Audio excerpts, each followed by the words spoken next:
Olá, queridos irmãos, bom dia, boa tarde, boa noite ou boa madrugada para quem está me ouvindo em diferentes horários. Que a graça do Senhor Jesus Cristo, o amor de Deus e a comunhão do Espírito Santo seja com todos nós. Uma boa semana que se inicia hoje, domingo, a todos. Na meditação de hoje falaremos sobre o castigo que Deus ordena a dar um filho rebelde. Antes de começar, queridos irmãos, gostaria que vocês pausassem o vídeo agora, curtam o vídeo. Quem não se inscreveu no canal, aproveita e já se inscreva. 1, 2, 3, já. Pause. Já? Muito obrigado. Não esqueça de compartilhar o vídeo quando acabar. Quem quiser comentar algo, fique à vontade.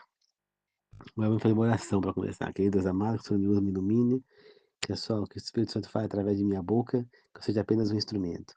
E que tanto o coração das pessoas que estão me ouvindo, quanto o meu mesmo, possam ser abertos para que possamos absorver toda essa verdade e pôr em prática em nossas vidas. Os três maiores pessoas do mundo estejam conosco, Deus Pai, Deus Filho e Deus Espírito. Que assim seja. Amém. Queridos irmãos, eu estou fazendo um ano bíblico. Quando eu li a livro agora em Deuteronômio, se não me engano, 21, no capítulo, não sei se é de 18 até 20, alguma coisa assim. Não vou lembrar agora direito. Eu vi algo que me deixou impactado. Lá está escrito: se um filho não obedecesse o pai, e não obedecesse, fosse rebelde, beberrão, comilão, os pais deviam levar este filho até a entrada da cidade e este filho deveria ser apedrejado por toda a congregação lá, todo o acampamento. Eu pensei, nossa, mas será que é um exagero um castigo para um filho rebelde? Meus irmãos, quando eu parei para pensar e refletir sobre esse versículo, eu me dei conta de duas palavras que me chamaram a atenção. Principalmente uma delas: beberrão e comilão, né? Então, o beberrão, ele pode significar um alcoólatra, né? Cara que bebe muita bebida alcoólica. Então, neste caso, não seria uma criança, e sim já um filho adulto, entende? Mas mesmo que fosse uma criança não justificaria. Se Jesus fala que das crianças é o reino do céu, não justificaria matar uma criança ou mesmo um adolescente, né? Então eu acredito que eles estejam sim falando de um filho adulto, né? Já ali logo no começo ali, jovem ali, que não obedeça o pai, né? E não obedeça o que ele está falando, né? E seja rebelde. Ainda bem que quando a gente lê a palavra rebelde, a gente pensa logo hoje em dia no adolescente. Mas adolescente, ele não é muito de ficar bebendo, porque, para começar, não vende bebida alcoólica para menor de idade. Teria que alguém comprar para eles, entendeu? Então, não é uma coisa que é muito comum o adolescente estar bebendo, né?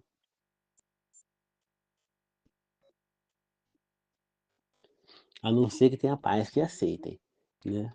Mas então, queridos irmãos, a gente tem que ver o seguinte: vamos pensar por outro lado. Por que uma punição tão severa? Porque ali, naquele momento, vamos pensar no contexto ali, na cultura ali que eles estavam vivendo no momento. Quando Deus deu essa lei, eles estavam onde? No deserto, né? Moisés estava dando seu último discurso antes de sua morte, que é o livro de Deuteronômio, né? Eles estavam no lugar e Deus estava vendo o quê? Tudo que se passou no deserto desde que eles tirou esse povo do Egito.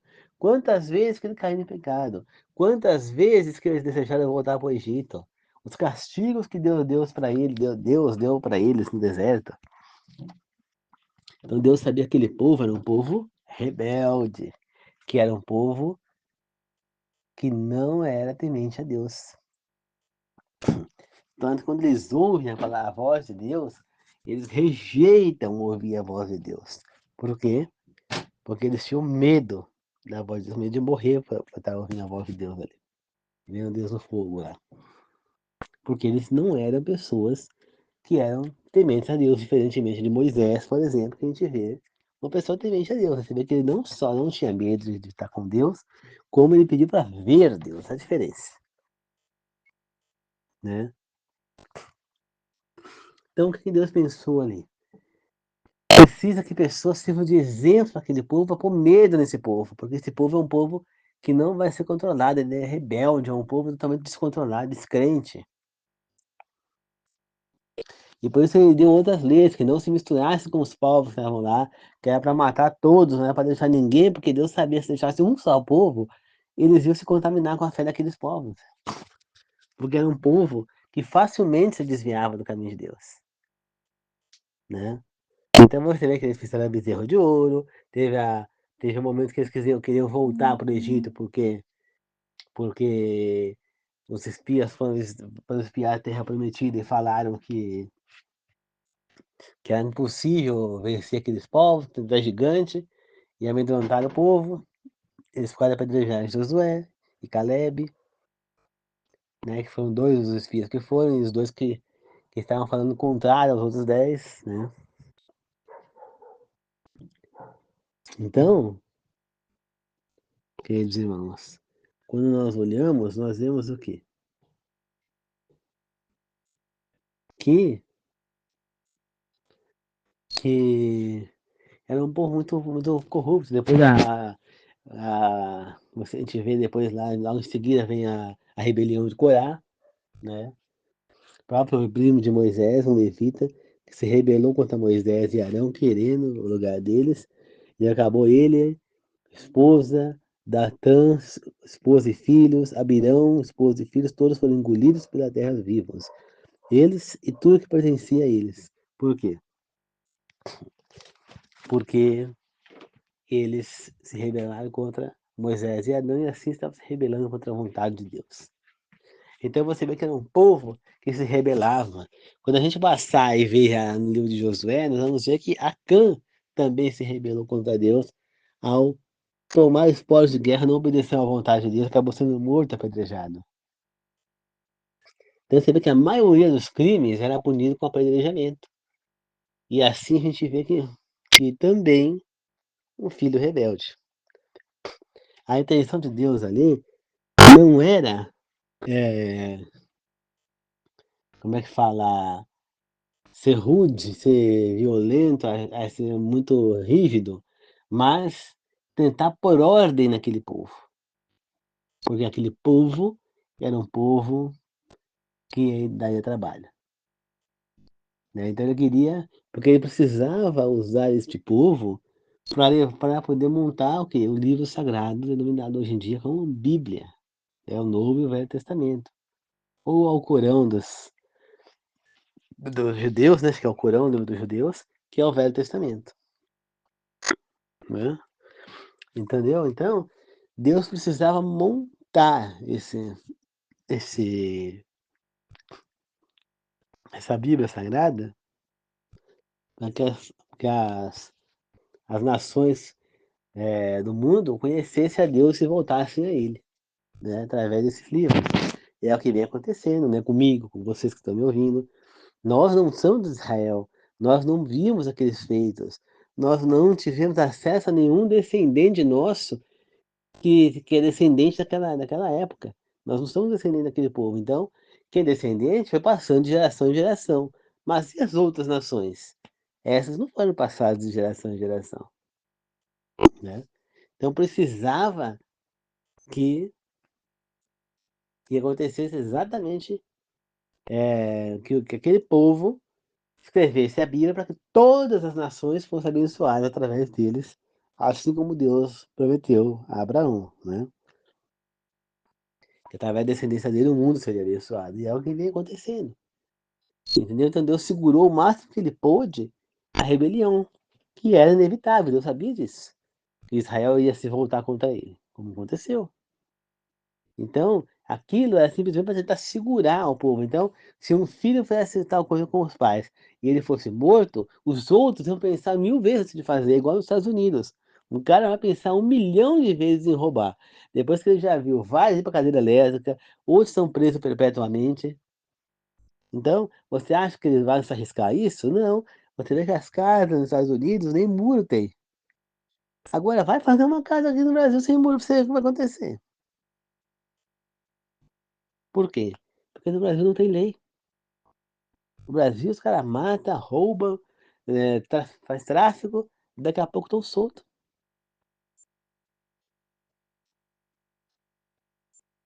E aí estando solto, o que vai acontecer?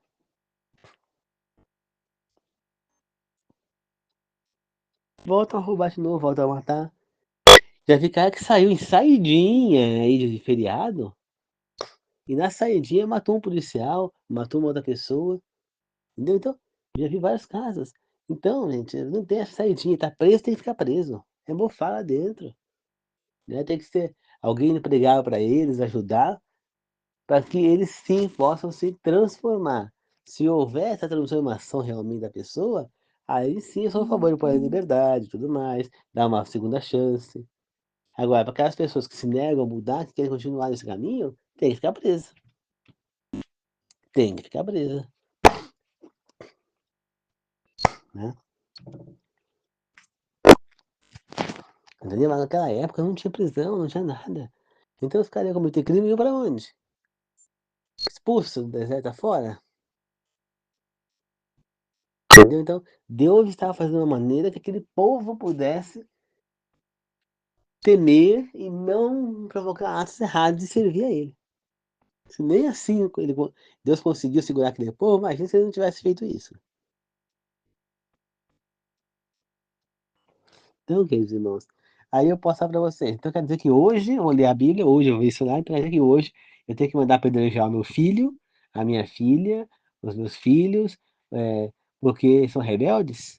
Se fosse assim, não teria ser humano na face da terra, porque não há, acho que não há um ser humano que nunca foi rebelde com o pai ou com a mãe, né? Principalmente hoje em dia, entendeu? Então, mas isso, quer dizer, irmão, serve para que nós ensinamos aos nossos filhos que Deus não gosta e ele abomina filho que não obedece aos pais e que é rebelde, que é beberrão, ele abomina a pessoa que bebe, que comilão, entendeu? Então, é uma maneira de ensinar os nossos filhos a temerem a Deus, você entendeu?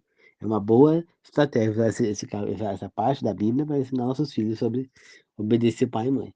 Porém, nós temos que lembrar que nós não devemos seguir isso, a gente fala: "Não, vamos colocar a lei lá, se os filhos for rebelde, vamos matá-los", né.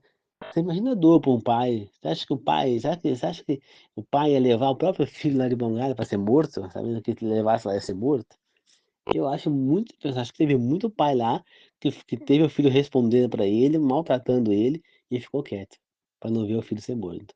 E aí, gente, vem na minha cabeça uma outra coisa. Quando você lê lá no quinto mandamento: "Honrarás pai e mãe para que te aumente os dias aqui na terra", né, você vai te levar justamente nessa também nessa parte.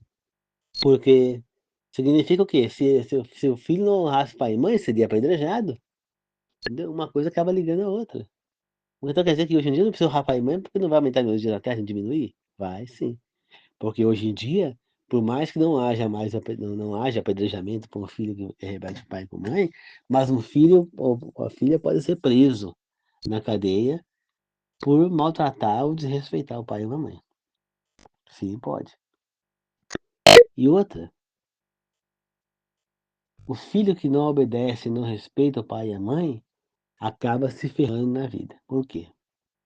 Porque ele acaba não dando ouvidos aos pais e acaba se metendo com vícios, com bebidas, com cigarro, com droga. Daqui a pouco ele está roubando para alimentar o vício, daqui a pouco ele está fazendo coisa, daqui a pouco ele está preso, daqui a pouco ele é morto na cadeia, daqui a pouco ele morre de overdose, daqui a pouco ele é morto por um traficante que não pagou.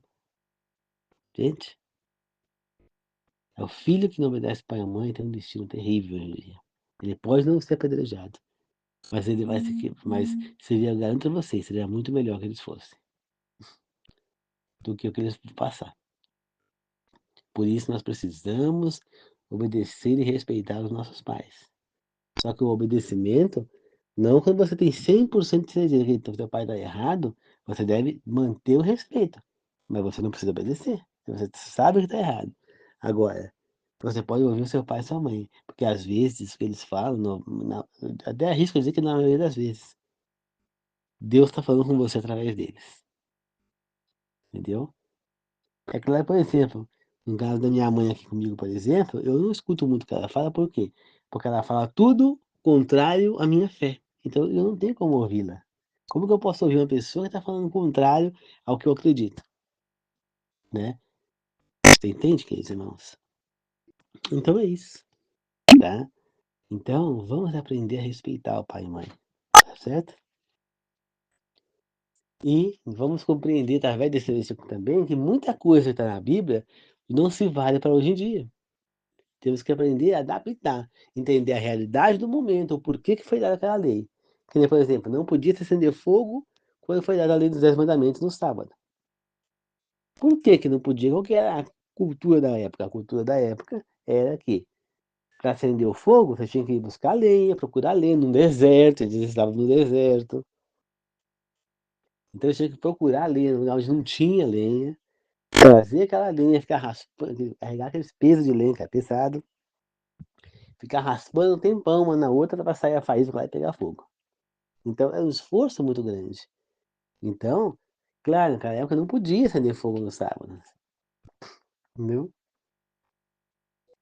A gente vê isso na novela Os Dez Mandamentos, Terra Prometida, né, já na fase de Josué, quando Acã, eles colocam na novela que Acã esqueceu lá, os filhos, Acã e ele, esqueceram de pegar a lenha e acender o fogo antes do sol se pôr. O sol se pôs e eles ficaram no escuro, né? Os filhos até que ele fala, vamos escondidos lá pegar a lenha para acender, não, não. É melhor não, porque se pegar a gente, eu vou ser apedrejado. Quer dizer, você vê que nessa frase você já vê na novela puseram demonstrando que Acã não tinha fé em Deus, né? Porque ele fala o quê? Se nos pegarem, seremos apedrejados. Ele não fala, não podemos fazer isso porque iríamos contra o nosso Deus, estaríamos pecando contra Deus, uma ordem dele. É isso que deveria ser falado, né? Claro que foi uma coisa que colocaram na novela, porque na Bíblia não fala muito que só fala que ele roubou o espólio de guerra, né? Espólios de guerra, e depois ele acaba sendo apedrejado com os filhos por conta desse roubo. Só aí fala dele, né? Não fala mais nada. Então, queridos irmãos, é isso. Nós temos que entender que tem coisas que valem para uma época que não valem para outra. Então, por isso que é importante a gente fazer a hermenêutica. Mais uma vez estou falando dela, hermenêutica. Ou seja, eu tenho que ver o contexto histórico, o contexto do texto, se ele está criticando, ou se ele está afirmando, ou se ele está dizendo que tem que seguir aquela lei, né? Que ano foi escrito aquilo, quem era o rei, como que era a cultura, que momento que estava vivendo o povo, tudo isso para a gente chegar a uma conclusão do lugar que eles estavam vivendo, se for nessa época do Velho Testamento, para nós entendermos o que estava acontecendo, de fato, para a gente entender o que que vale naquele momento que não vale hoje, entende? Então é muita coisa que tem que ensinar. A Bíblia não é só ler não, queridos irmãos, tem muita coisa para fazer, tá bom? Vamos fazer uma oração de encerramento? Querido Deus amado, me use, me ilumine para levar para poder aprender, instrua minha mente para que eu possa sempre estar evoluindo e levando a mensagem aos meus colegas. Peço que todos nós, tanto eu quanto eles, possamos absorver tudo que foi ensinado hoje, pôr em prática em nossas vidas, evoluir cada vez mais, porque sempre tem que ser um grande aprendizado essas mensagens. Estou aqui sempre como seu servo para levar a mensagem, e eu como mensageiro de Deus estou aqui. Que assim seja, meu querido Deus. Deus abençoe a todos nós, que se tiver alguém trabalhando, que possa voltar para casa em segurança, aqueles que estão inscritos no meu canal, e peço também que abençoe a todos nós. Que assim seja. Amém. Obrigado, queridos irmãos, que a graça do Senhor Jesus Cristo, o amor de Deus e a comunhão do Espírito Santo esteja com todos nós. Que assim seja, eu agradeço e glorifico. Amém. A paz do Senhor a todos.